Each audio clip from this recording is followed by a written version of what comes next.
If you're not following me on Instagram, please do follow, because we are uploading many behind the scene pictures and videos there. Hit that subscribe button and bell icon so you never miss an update from Neela Bakure Tutorials.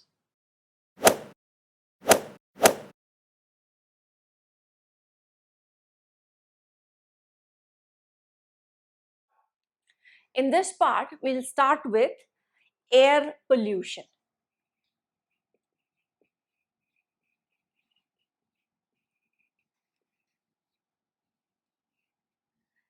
In the previous video, we talked about various types of pollutants. Now, some of the pollutants which are found in air, they can be primary, they can be secondary, they can be because of the quantity, they can be because of the quality. But when we are talking of air pollution, that means our focus is only on the natural resource air. So what are the main air pollutants?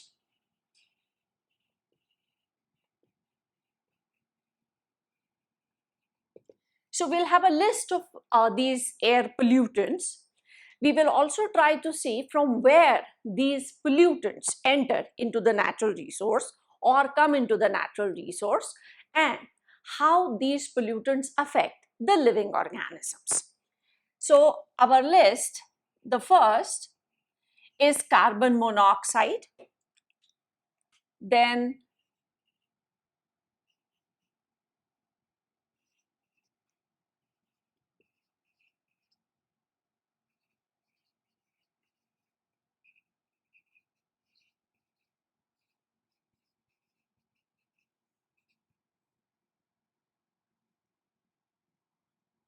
carbon monoxide, nitrogen oxides, all kinds of nitrogen oxides, all kinds of sulfur oxides, suspended particulate matter, ozone, PAN, and smog.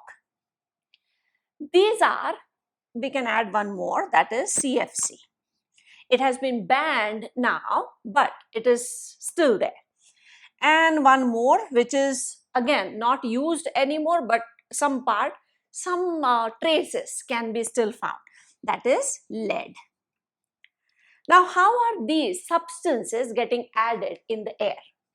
Carbon monoxide comes into the air by incomplete combustion of fuel, fossil fuel especially. Now, where is this incomplete combustion taking place? Incomplete combustion can take place anywhere where the fuel is burning and the supply of air or oxygen is not sufficient. It can be automobile. In our automobiles, the petrol, diesel, this is the fuel. And to have that fuel undergo combustion and produce energy, oxygen is required. And this air is sucked into that machine. There is a filter so that the filtered air comes into it. Over a period of time, this filter gets clogged and insufficient inflow of oxygen takes place or air takes place. That means now the fuel is undergoing combustion in insufficient supply of air, and that is what is called incomplete combustion of fossil fuel. So it is coming from automobiles. In the factories also it can happen when we are using coal for or as a fuel, and if there is no sufficient oxygen supply, then also this carbon monoxide can be produced. Nitrogen oxides, they are released from factories. Sorry, they are also released from automobiles. Various automobiles, again, it is because of the combustion of fossil fuel. Sulfur oxides are released from factories. Now, how is this sulfur oxide formed? It can be released as it is, or sulfur, which is present in coal, and in the factories, coal is used as a fuel. So, sulfur, which is present in coal, reacts with oxygen to form this sulfur dioxide. That means it is a secondary pollutant. Sulfur is present in coal, it is reacting with a normal substance, and the pollutant which is formed, it is now formed. So factories, especially all those thermal plants where this coal is used as fuel. Suspended particulate matter.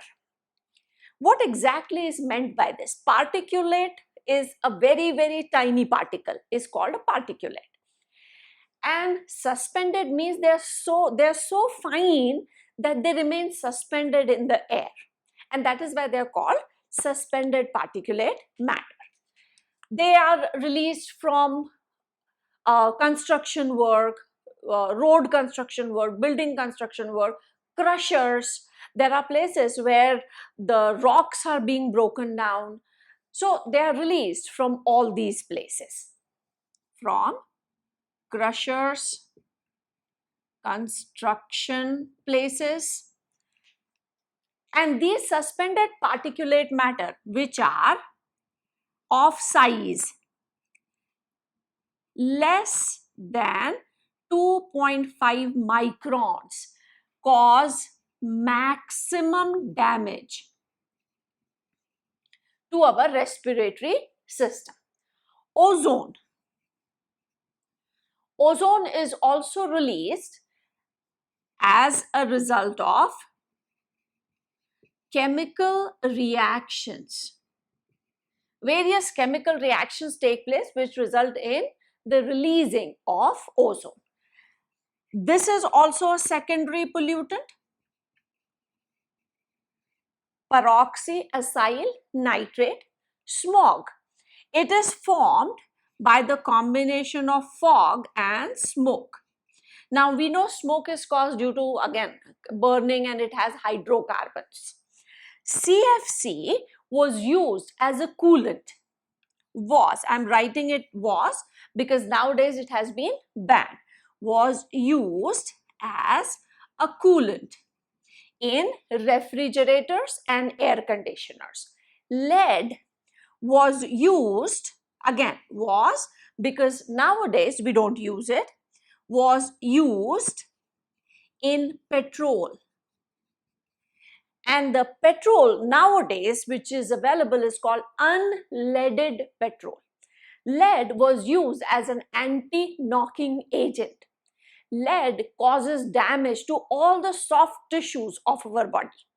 So now when people have realized that it is very, very harmful to us, the petrol which we are using these days, it is specifically written that it is unleaded without any lead into it.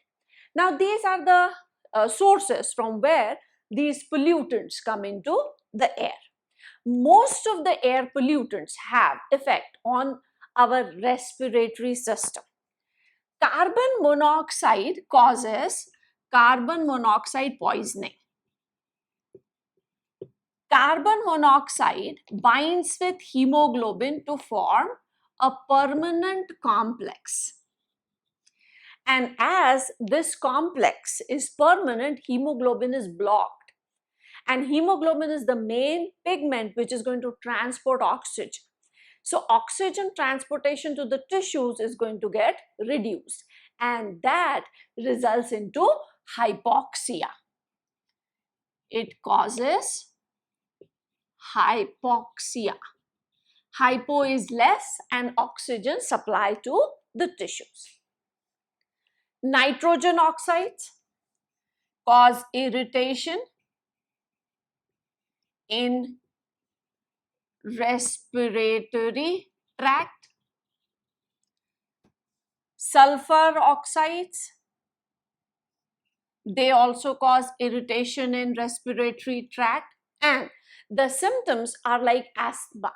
And that is why, because air pollution is increasing these days everywhere, cases of bronchitis and asthma, there also increases, because the symptoms of these two are very much similar to asthma. Suspended particulate matter, we're going to inhale it, and they cause inflammation in the lungs.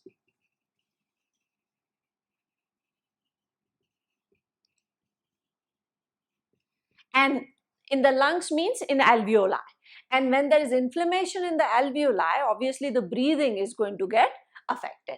So you have realized that most of the air pollutants are affecting our respiratory system. Ozone also creates problems in breathing.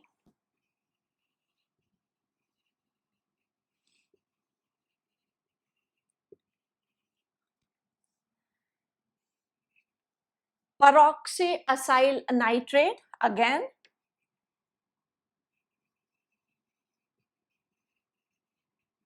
respiratory problems. Smog, same thing, respiratory problems. CFC, nowadays we are not using, but CFC, what we used many years ago, is still there. When we talk of ozone depletion, we'll talk about this also again. And it is responsible for ozone depletion. And you know, if ozone layer becomes thin, then the chances of ultraviolet radiations penetrating into the Earth's atmosphere are very high. And UV rays are carcinogenic, cancer causing. Lead, as we just now talked about, they cause damage. Lead causes damage to soft tissues. Now, these air pollutants, we have seen they are affecting our respiratory system. But these air pollutants also decrease the growth of plants. So it is not only humans who get affected, the vegetation also gets affected. So if crop gets affected, obviously, if the crop is not growing properly, the productivity is going to decrease.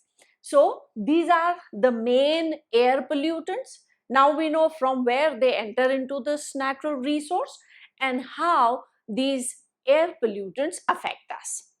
We will be talking about two types of smogs in the next part and how to control or minimize this air pollution. These things we'll take up in the next video.